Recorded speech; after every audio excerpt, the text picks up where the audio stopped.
নমস্কার, গল্প বলবো বলে চ্যানেলে আপনাদের সকলকে স্বাগত জানাই। আশা করছি সকলে ভালো আছেন, সুস্থ আছেন। কোনো মানুষের স্বভাব, রুচি, কোনো কাজে পারদর্শিতা এগুলো কিন্তু গরিব বা বড়লোক হিসাবে হয় না, জানেন তো। কোনো মানুষ অত্যন্ত গরিব হয়েও যে কাজটা নিপুণভাবে করতে পারে, কোনো ধনী ব্যক্তি হয়তো সে কাজটা করতেই পারে না। আজকে আপনাদেরকে এরকমই একটি গরিব বধূর পারদর্শিতার গল্প শোনাবো। চলুন শুরু করা যাক।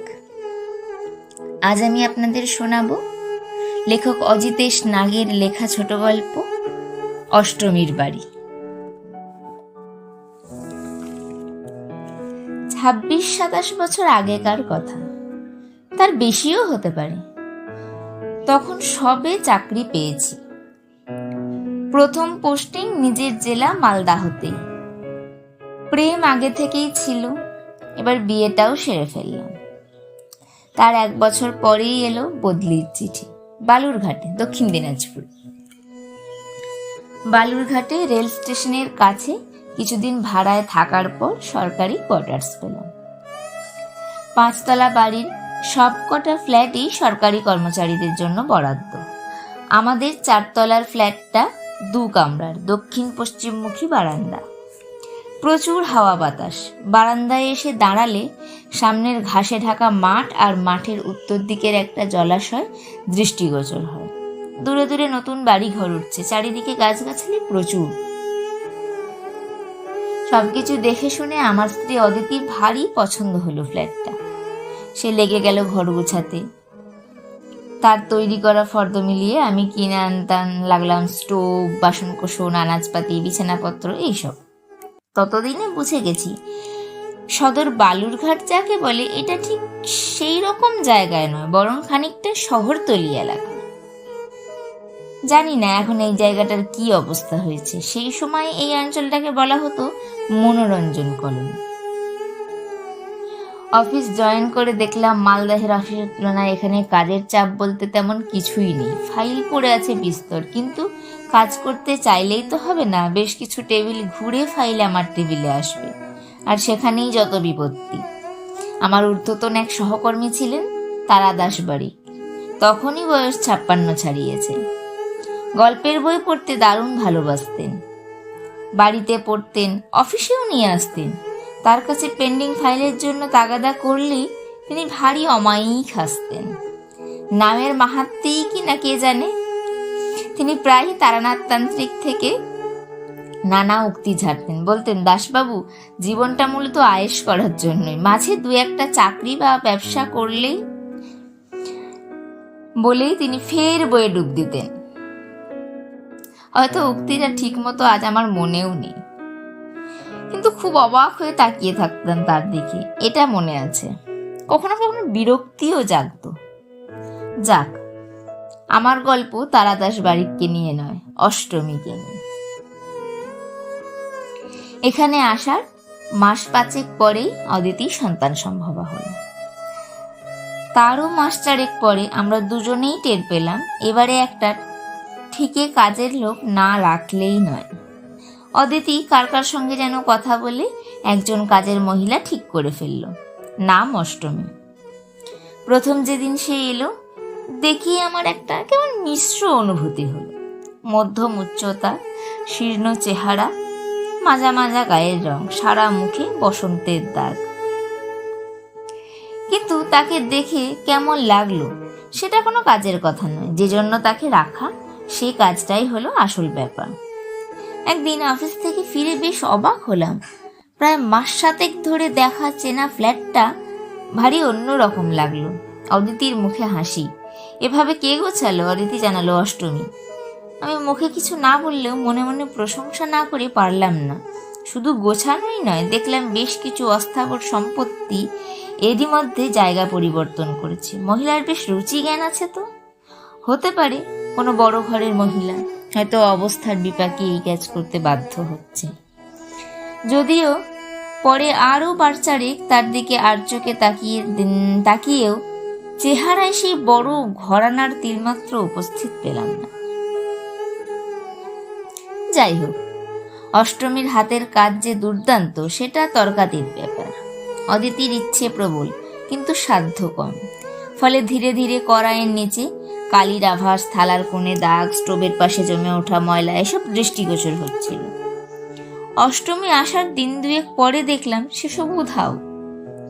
খেতে বসে ছকছকে ভাতের হাঁড়ি দেখে বললাম, কিনলে নাকি?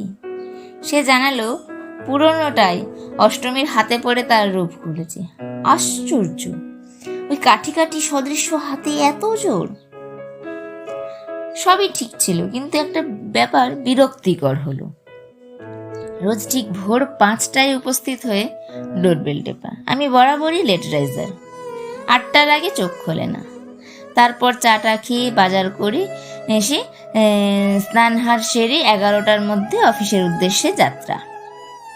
আমি চরম বিরক্তি সহ ঘুম ঘুম চোখে দরজা খুলে দিলেও সে পরনের কাপড়ে হাত মুছতে মুছতে ঘরে ঢোকে। আমিও ফের বিছানায় গিয়ে এলিয়ে পড়ি। রোজ অফিস থেকে ফিরে হাত মুখ ধুয়ে জলখাবার খেয়ে অদিতির সঙ্গে সেই দক্ষিণ পশ্চিমের বারান্দায় দুটো মোড়া টেনে বসতাম, চায়ের কাপ হাতে নিয়ে। অনেক দিনের অভ্যেস, নানা বিষয়ে গল্প হতো। সম্প্রতিকালে তার মধ্যে থাকতো আমাদের আসন্ন সন্তানের প্রসঙ্গ। অষ্টমীর কথাও কিছু কানে এলো। আমি বললাম, অত ভোরে কেউ আসে, তুমি বারণ করতে পারো না? অদিতি ভুরু তুলল। ও তারও আগে একতলার সরকার গিন্নির কাজ সেরে আসে, জানো? আরও কটা বাড়িতে কাজ করে সেই খবর রাখো? 12টা। মাই গড! পরনের কাপড়ে হাত মুছতে মুছতে ঘরে ঢোকার কারণটা বোঝা গেল। তবুও বললাম, কিন্তু অন্যান্য বাড়ির কাজ সেরেও তো আসতে পারে। তা হয় নাকি গো? এখানকার কাজ সেরেও চলে যায় অনেকটা দূরে, সেই মহামায়াতলায়। সেখান থেকে কাজ করতে করতে নিজের বাড়ি, তার মধ্যে একবারই রান্নার কাজও করে। শুনলাম বাড়ি ঢুকতে ঢুকতে নাকি 12:30 1টা বেজে যায়। তারপর নিজের ফ্যামিলির জন্য রান্না বান্না, খাওয়া দাওয়া এইসব সারতে হয়। বুঝলাম, শীত নেই, গ্রীষ্ম নেই, রবিবার নেই, রোজ আমাকে কাঁচা ঘুম থেকেও ভেঙে উঠতেই হবে। ওর স্বামী নেই, মারা গেছে নাকি? অদিতি একবার নিজের কপালে হাত রাখলো। ইস, কি যে বলো না, আছে। আগে রিক্সা চালাতো, এখন কি সব অসুখ বিসুখ বাঁধিয়ে বাড়িতেই থাকে। ওদের একটা বাচ্চাও আছে। সে যাই হোক, নিজের ঘরের দিকে তাকিয়ে কিন্তু আমার মন বেশ ভালো হয়ে যেত। শখ করে একটা ফুলদানি কিনেছিলাম। তাতে একদিন দেখলাম ছোট্ট ছোট্ট নীল ফুলে ভর্তি একটা তোড়া। সাদা ফুলদানির সঙ্গে অপূর্ব মানিয়েছে। শুনলাম অষ্টমী এনেছে। আর একদিন অদিতি বলল, বারান্দার রেলিংয়ে ঝোলানোর জন্য প্লাস্টিকের টব এনো তো। এনে দিলাম। 2 দিন পরে দেখলাম সেগুলোর গলা অবধি মাটি ভর্তি হয়ে তার উপরে ছোট্ট ছোট্ট গাছ দাঁড়িয়ে গেছে। অদিতি জানালো দোপাটি গাছ, কিছুদিনের মধ্যেই নাকি সাদা, লাল, বেগুনি, গোলাপি ফুল হবে। ভাবলাম মাইনেতে দিই সাকুল্যে মাসে 120 টাকা। তার মধ্যেই বাসন মাজা, কাপড় কাচা, ঘর মোছা সামলে যে মহিলা অন্যের বাড়িকে এত সুন্দর করে সাজাতে পারে, তার নিজের বাড়িটা কেমন হবে? মুখে তো তাকে জিজ্ঞাসা করা যায় না, কিন্তু আমি যেন সবটাই চোখের সামনে দেখতে পাচ্ছিলাম। নিশ্চয়ই একতলা ছিমছাম বাড়ি হবে একটা, হয়তো মেঝে মাটির কিংবা লাল সিমেন্টেরও হতে পারে। চারিদিকে কঞ্চি বেড়ার দেওয়াল অথবা হাফ দেওয়ালে ইটের গাঁথনি, বাড়ির মাথায় টিন অথবা অ্যাসবেস্টার। ছোট্ট ছোট্ট দুটো প্রায় অন্ধকার ঘর, তবুও তার মধ্যে চোখ সয়ে এলে দেখা যাবে বেড়ার দেওয়ালে কাঠের লগার সঙ্গে ঝোলানো একটা ছোট্ট কাঠের আসন, তার উপরে শিব, কালী বা মা লক্ষ্মীর পট, সামনে কুচো কুচো দুটো প্লেটে একটা করে নকুলদানা, যার বেশিরভাগই পিঁপড়ের দল সাবার করে দিয়েছে, দুটো কুচো গ্লাসে জল, তার উপরেই ধূপকাঠির ছায় পড়ে মৃদু আস্তরণ। দেয়ালে ঝোলানো দড়িতে রোজকার লুঙ্গি, সায়া, বাচ্চাদের খুদে খুদে পোশাক এমনভাবে পাটে পাটে রাখা যেন টোকা দিলেই খসে পড়ে যাবে। ঘরে আসবাব সামান্যই, তবে তা দারুণ গুছিয়ে রাখায় ছোট্ট ঘরটা দরবার কক্ষের মতো বিশাল হয়ে উঠেছে।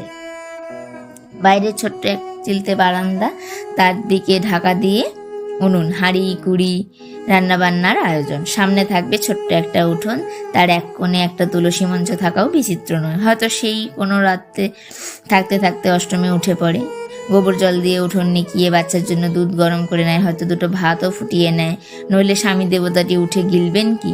তারপরই বেরিয়ে পড়া আমাদের মনোরঞ্জন কলোনির উদ্দেশ্যে।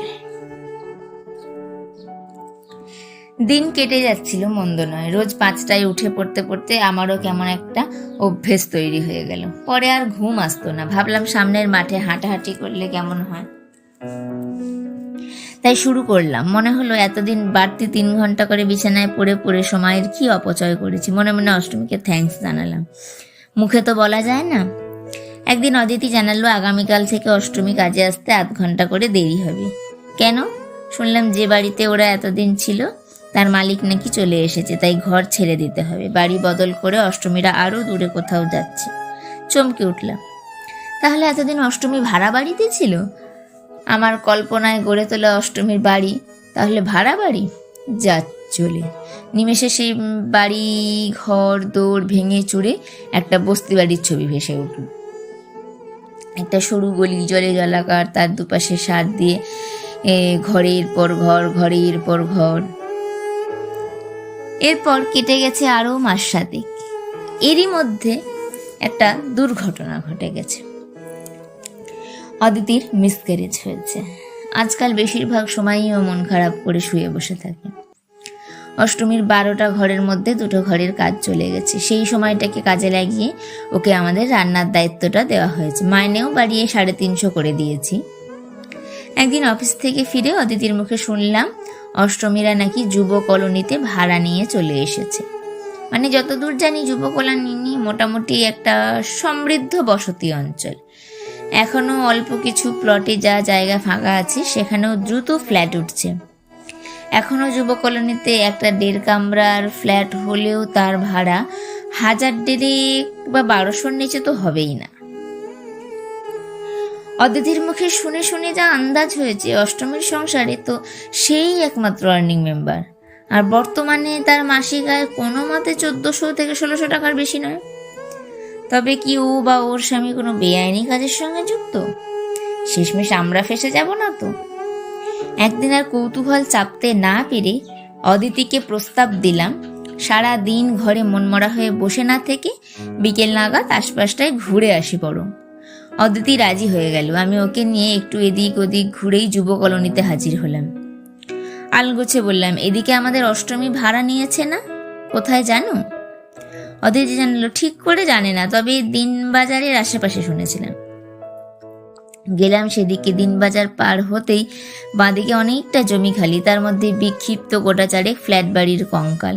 কোনোটায় ইটের গাঁথনি সম্পূর্ণ হয়েছে, কোনোটা সবে ভিতরে ভিতরে উঠতে শুরু করেছে। হয়তো 7-8 মাসের মধ্যে রংটং করে একটা 4-5 তলা বিল্ডিং দাঁড়িয়ে যাবে। তারপরে নতুন মালিকের আনাগোনা চালু। কিন্তু অষ্টমীর বাড়িটা? ফেরার পথে ভাবছি, এমন সময় কানে এলো, অদিতি বৌদি আপনি এখানে? চমকে তাকিয়ে দেখি এটি নির্মীয়মান ফ্ল্যাট বাড়ি থেকে বেরিয়ে আসছে অষ্টমী। এখানে কি করছি ও? এই বাড়িটায় তো সবে জানলা দরজার ফ্রেম লাগানো হয়েছে, এখনো অনেক কাজ বাকি। পাশে ইট আর বালির ছোটখাটো পাহাড়, সিমেন্টের বস্তাগুলো ডাঁই করে রাখা আছে এক পাশে। অদিতি জিজ্ঞাসা করলো, এখানে? অষ্টমী হাসলো, এটাই তো আমার বাড়ি এখন, কিন্তু এখানে তো দরজা জানলা কিছুই নেই। রাতে বস্তা ঝুলিয়ে রাখি। আসলে যেখানে যেখানে বাড়ি হয়, বালি সিমেন্ট পাহারা দেওয়ার জন্য সারা দিন রাতে লোক দরকার পড়ে।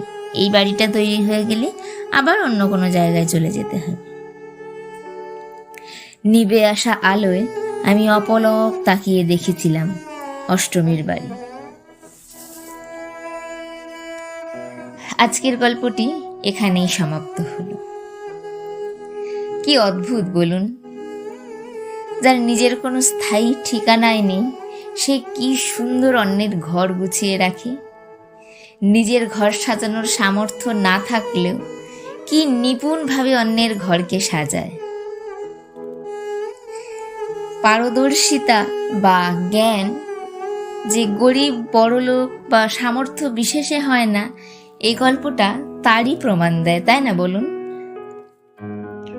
যাই হোক, আজকের গল্পটি আপনাদের কেমন লাগলো অবশ্যই জানাবেন। আচ্ছা, আপনারা কারা কারা ঘর সাজাতে ভালোবাসেন জানাবেন কিন্তু।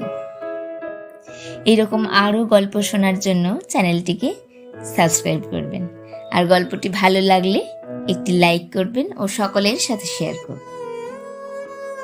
আশা করছি আপনারা সকলে আমার পাশে থাকবেন। আজকের মতো বিদায়। কথা হবে আগামী রবিবার আরও নতুন একটি গল্প নিয়ে। ততক্ষণ সকলে খুব ভালো থাকবেন, সুস্থ থাকবেন, সাবধানে থাকবেন।